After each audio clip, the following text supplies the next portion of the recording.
Okay, a story. It keeps coming to mind, so I'm going to tell it.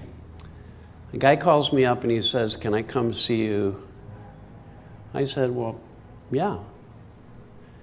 And he goes, "Well, I just have to tell you I'm shy. That's what I want to work on. I'm really shy." I said, "Okay." And he came in and he says, "You got to help me." I said, "Why is that?" It's like, I'm really shy. And I said, "Well, what's wrong with being shy?"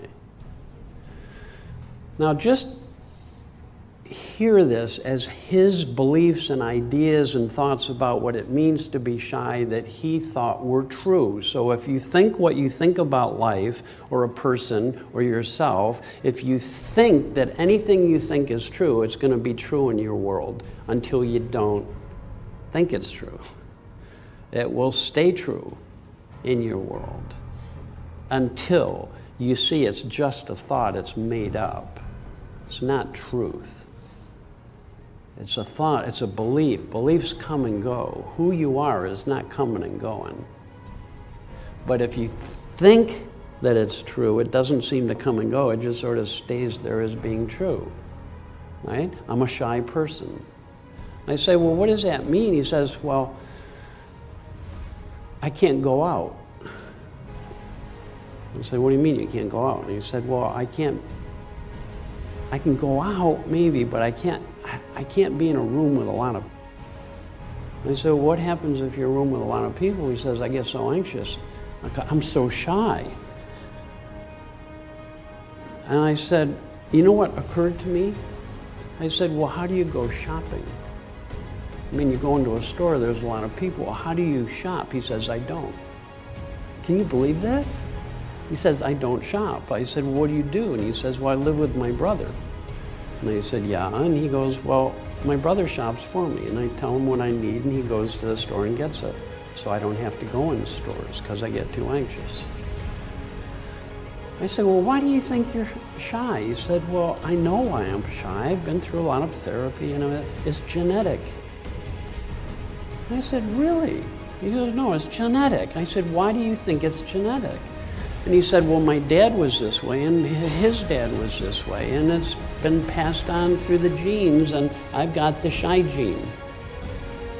And I said, "Well, what does that mean for you if it's genetic?" And it means I'm stuck with this. So I have to learn how to cope with the fact that I'm going to be shy for the rest of my life, because it's who I am, it's genetic. So I said, "Well, what do you want us to do?" And he said, "I want you to teach me coping strategies so that I know what techniques I can use when I feel shy, so I can minimize that in my life and it doesn't have to determine my life." Now, you hear Michael said there's 3 things that we want you to consider as being always true. There's something that's generating thoughts within us moment to moment, and the beautiful way our human beings work is that whatever thought is generated in you, you will immediately experience and feel. So if you have a sad thought, you're going to feel sad. If you have an angry thought, you're going to feel angry. Now, this has nothing to do with your situation and circumstance. You can be in a pleasant circumstance and be freaking out, and you can be in a horrible circumstance and be calm. Why is that? Because you're always only able to experience your thought in the moment, right? As simple as that is, nobody knows it, because you ask people, "What are you feeling, and where do you think it comes from?" And I've never had somebody answer that question about, "Well, I'm feeling stressed right now because I'm having some stressful thoughts." No other reason. It's like you ask, "Why are you stressed?" "Well, the situation, the circumstance." "Why are you angry?" "Well, this person said this to me." "Why are you getting so upset?" "Well, the traffic. I've got a lot on my mind. I've got a lot going on. I've got a lot of issues. I've got problems. That's why I'm feeling the way I do. It's my personality. It's the weather. It's genetics. It's what I ate this morning." In other words, people think that things in the world have the power to create your feelings. And that's not scientific, it's not true, and it doesn't work that way, although for centuries people believed that to be true.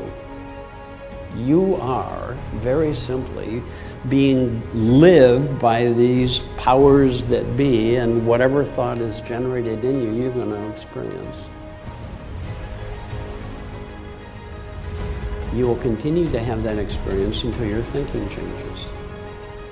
Have any of you had an upsetting thought and then kept thinking about it? Has that ever happened?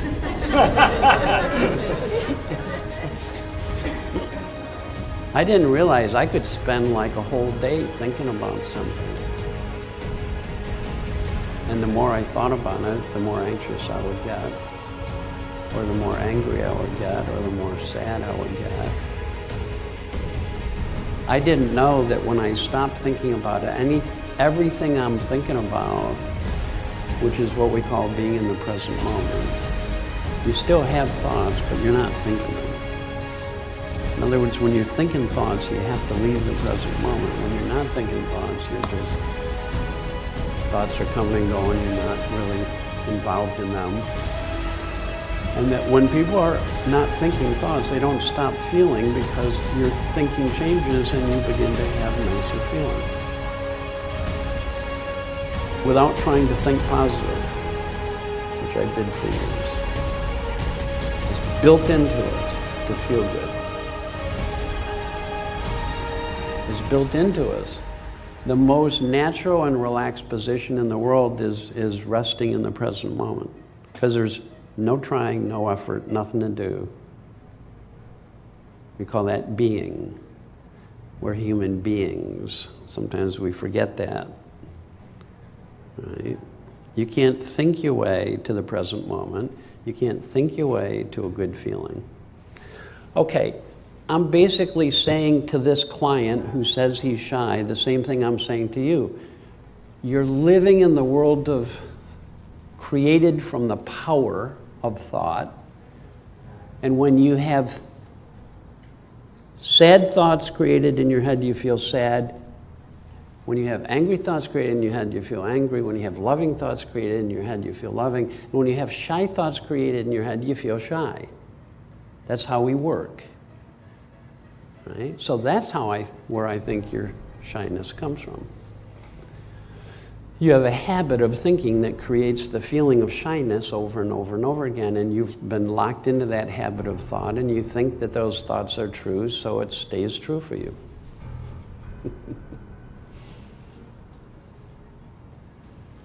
He looks at me, you don't understand, Dickin.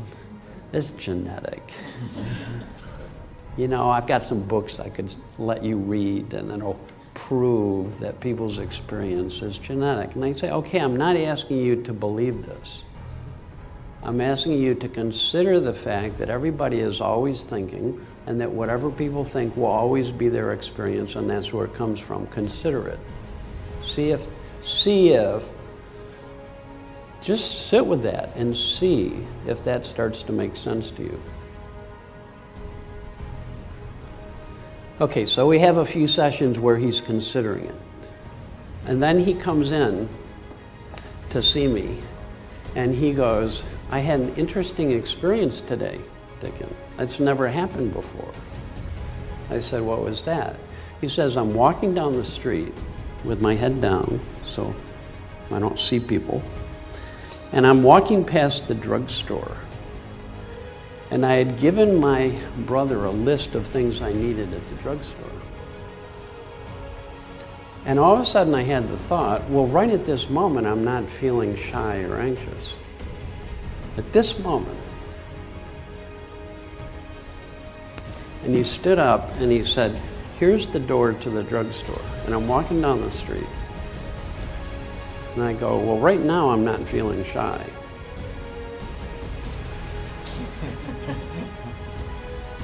Still not feeling shy or anxious. I look in the store and I see one of the things I need right there. And I open the door and I step inside, and it was, I don't know, in some drugstores they have double doors. They've got the outer door and then there's a place and they have newspapers and stuff. And he walks in there and he says, I'm in the store. And he opens the inner door and he looks in and sees all the people and he has some thoughts. Yeah. Oh, maybe I made a mistake. And he stepped back and he said, I picked up a newspaper and pretended like I was reading it. Till I realized it was upside down. And he said, well, if this is thought created, if I stand here long enough and relax, at some point it should change, if it is thought. When you know it's thought, it's not so frightening and it changes much quicker. When you don't know it's thought, when you think it's life or circumstance, it's hard for it to change as easily. So within a few minutes, he calmed down and wasn't feeling so anxious. And he goes, well, that's new. I felt it and got over it. So he opens the door back up, walks over and grabs the thing, grabs a little basket, throws it in. He goes, I'm shopping. And that thought was uplifting, and he's going, wow, this is cool. And he's walking around, shaving cream, Q-tips. And he's walking along, and he's getting so excited that he's shopping. And it's like, I can't believe it. And I'm not feeling shy. I'm not, oh my God. Listen to this. He gets up to the cashier and he says, Dick, and I could tell she was really caught up in her thinking. Now, this is an unusual experience for him because he's usually so wrapped up in his thinking he wouldn't even see people, nonetheless what state of mind they were in. And he said, Dickon, I could tell she was just caught up, so I just talked with her. And pretty soon she got present. And lo and behold, her feeling changed. We started laughing, and I helped her with her worry. Just by being present and kind and talking, right? It was only about 2 sessions later. He comes in, he says, oh man, I am so tired. I said, what do you mean you're so tired? He says, every night I've been going to a party. He says, I've turned into a party animal. And then, I swear to God, he got up and he's jumping up and down. I'm not a shy person. I'm not a shy person. I just feel shy sometimes, but so what? So does everybody. It just comes and goes, and what's the big deal? Okay. This is what we mean when we say it's possible for any of you to wake up out of your thought-created view of life and have a new experience. You can have a new experience of a person you don't like, of a story you don't like, of a kind of music you don't like, right? Like, I didn't used to like country western music until I saw I had a lot of ideas about it that I thought were true. And just when I set those aside, wow, well, that's a pretty cool song. All right, and then you can YouTube the song and then hear other songs by the same guy. And so I found a guy that I liked. And all of a sudden I'm going, well, I can see country music. Now whenever I go to do a training in Texas, I turn it right to Wolf Radio. It's like, what ride? Driving around my pickup truck. And I like going to rodeos, and it opened up a whole new world, right? So a couple of you guys mentioned about coaching. And so somebody comes in and you know they're a thought away from a whole different view of life.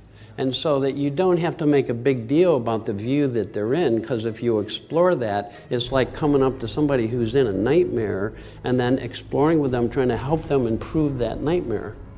Rather than in this way of looking at it is, we can wake up to the fact of thought, fall into the now, have a moment free of the influence of your beliefs and ideas. And then, this is the beautiful part. The power of mind knows how to create something new within you. Or you never would feel good, You would never have a new idea. There would be no such thing as creativity. There would be no such thing as possibility. There would be no such thing as inspiration. There would be no such thing as motivation. There would be no such thing as enthusiasm. Why is that? Because when people fall open, those are the kinds of things that can begin to come in. If you're willing to or have the courage to let go of what you think you know to be true. If you are open to possibility. They call that being open-minded. I have been amazed at how close-minded I am in certain situations or with certain people. How do I know? Because I have a yucky feeling that I'm stuck in. That lets you know you're wedded to the way you think about something. Just knowing that tends to open up your mind a little bit. Then something different can begin to happen.